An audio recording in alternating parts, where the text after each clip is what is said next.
అనుముల రేవంత్ రెడ్డి గారి కుటుంబం ఆస్తులు ఎట్లా పెరుగుతున్నాయి నువ్వు అదన్నా చెప్పు సీక్రెట్ మాకు. మీరు ముఖ్యమంత్రి కాగానే మీ అనుముల ఫార్ములా సీక్రెట్ సాస్ ఏదైతుందో అదేదో మా ప్రభుత్వానికి మొత్తం ప్రజలకు కూడా చెప్తే మంచిది కదా. ముఖ్యమంత్రి అయిన 6 నెలల లోపలనే మీ అన్న అనుముల జగదీశ్వర్ రెడ్డి గారు 1000 కోట్ల పెట్టుబడి పెడతా అని మీతో ఒప్పందం కుదుర్చుకుంటాడు. స్వచ్ఛ బయో అనే కంపెనీ వస్తుంది, 1000 కోట్ల పెట్టుబడి పెడతా అని ఆయన ముంగట్టుకొస్తాడు.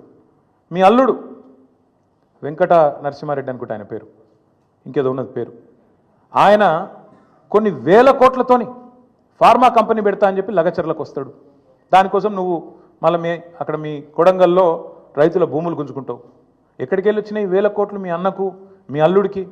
మీ అల్లుడు వారి తండ్రి మీ వియ్యంకుడు మొన్ననే కదా, ఎక్కువ రోజులు కూడా కాలే, మీ వియ్యంకుడు మొత్తంగా అప్పుల్లో ఉండే కంపెనీ మొత్తం అప్పు రైట్ ఆఫ్ అయిపోయింది. మీరు అధికారంలోకి రాగానే మీ వియ్యంకుడి కంపెనీ యొక్క అప్పులన్నీ రైట్ ఆఫ్ అయిపోయినాయి కేంద్ర ప్రభుత్వం దయతోని.